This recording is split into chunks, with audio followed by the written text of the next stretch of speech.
great to have alongside. We got to meet last season at Starfire, now the new home of the Reign here, the Executive Director of the National Women's Soccer League, Cheryl Bailey. Welcome back to the Emerald City. It's always great to be back. Always great to bundle up when you come here, too, in April. I'm afraid so. Yeah, in a few days it's going to be 80. We missed it by that much.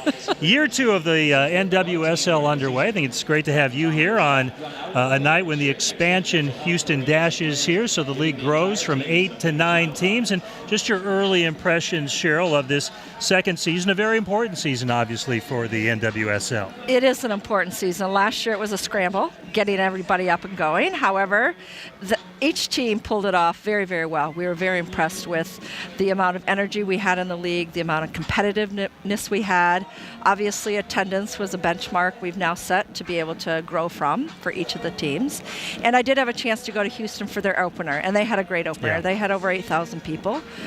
Building their roster is a little bit like all the rest of them did last year. So they're having a little taste of that. But, you know, we're very impressed with what all 9 teams have done so far this year. Let's talk a little bit about that, a segue from the Dash. Read recently on Twitter, true, not true, about the Portland Thorns being attached to an MLS team like the Houston Dash and having the larger attendance numbers, and talking about profit sharing. Now, is that something that's been formalized, or is that just rumor or conjecture? What can you tell us about that? We've got the big cheese here. We want to know. Well, Portland did have a remarkable year last year. They had great attendance, and with that comes, you know, an opportunity to make money, which they did last year, which is exciting for us, of course.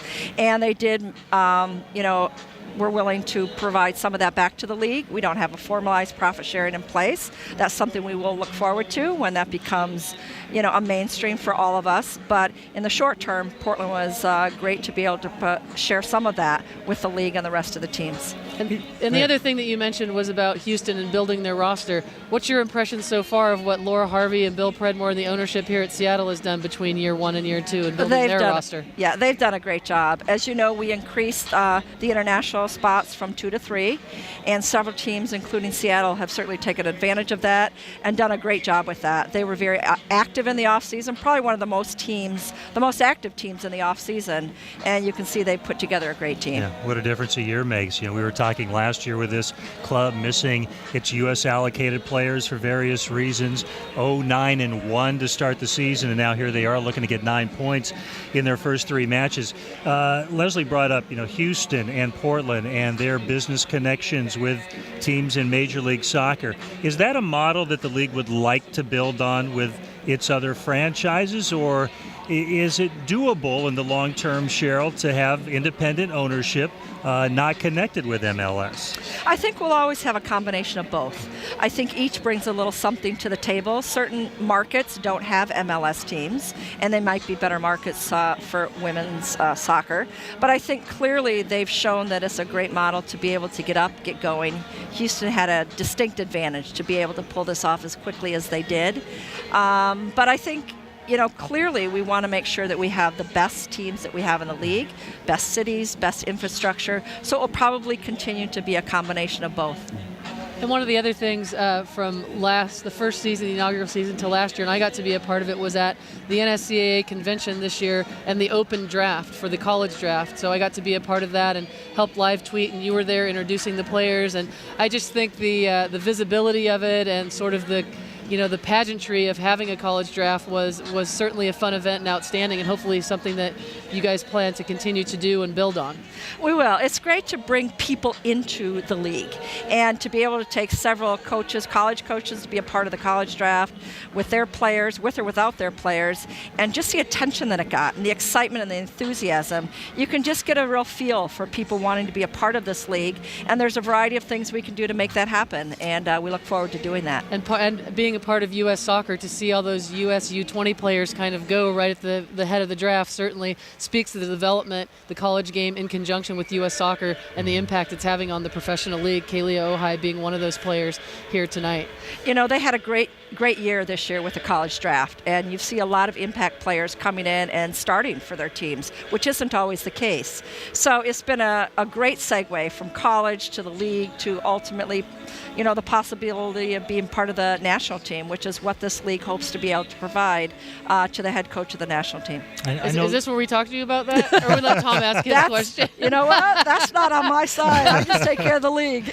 Well, what I wanted to ask you about, amongst other things, I know this is takes a lot of effort from a lot of people on a day-to-day basis, a week-to-week basis, but I want to jump to next season real quick because that's what we do in the media. But next year is a World Cup year, and I know some fans are curious how that'll impact the league. How do you see that as potentially being a positive? Are there negative elements to that in that critical year 3? And they all are critical early on, I know, but when the previous 2 incarnations of professional soccer in this country did not get past a 3rd season, that World Cup and this league will seem to have a very important relationship next year.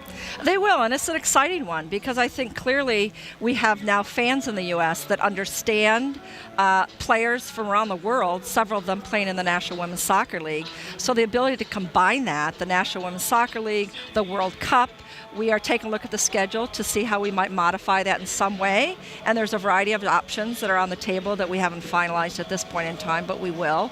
But we think that momentum will carry well from the league to the World Cup and then back to the league. So it's something we think is a very positive all the way around. If Ziggy Schmidt were here, he would tell you here's what not to do. Schedule a break and then put Open Cup games in the middle of that break. I think I read that somewhere, so I'm just giving Ziggy a little plug there. It's such a unique sport, for the traditional, you wouldn't imagine, for example, a Russell Wilson of the Seattle Seahawks or a Felix Hernandez of the Seattle Mariners leaving their teams midstream to go play either for a country or in a secondary competition. So we're all trying to wrap our arms around that. But again, it's one of the reasons they call it the beautiful game. Sometimes it's beautifully difficult to figure out, but that's it's okay. a world game. Yeah. And so the world looks at it a little differently than we do just here in the United States. And that's part of the education, part of letting people be a part of that world game in a different way. And I think that's exciting. They're all learning, they're all being educated. The media obviously lets us really bring it into their home in a different way, social media as well as live television. So I think it's something that they'll just get educated and they'll be excited to be able to be a part of both. Anything else? Should we let her off the hook? Let the Cheryl Bailey tour continue? I'm sure the Twitter people will let us know what we didn't ask you when we're finished here, Cheryl, but it's always great to see you and great to talk to you. And, we just really enjoy having this team in our city, so thanks for making it happen. You bet. We're excited. Seattle's done a wonderful job. All right. Be sure and stop by with us next time you're in town. I will do that. All right, Cheryl, thank you so much. Thank Cheryl you. Bailey, the Executive Director of the National Women's Soccer League. We will take a brief break. We're just about 4 minutes away from kickoff to get the second half underway here in Seattle, where the Reign lead the Dash 2-0.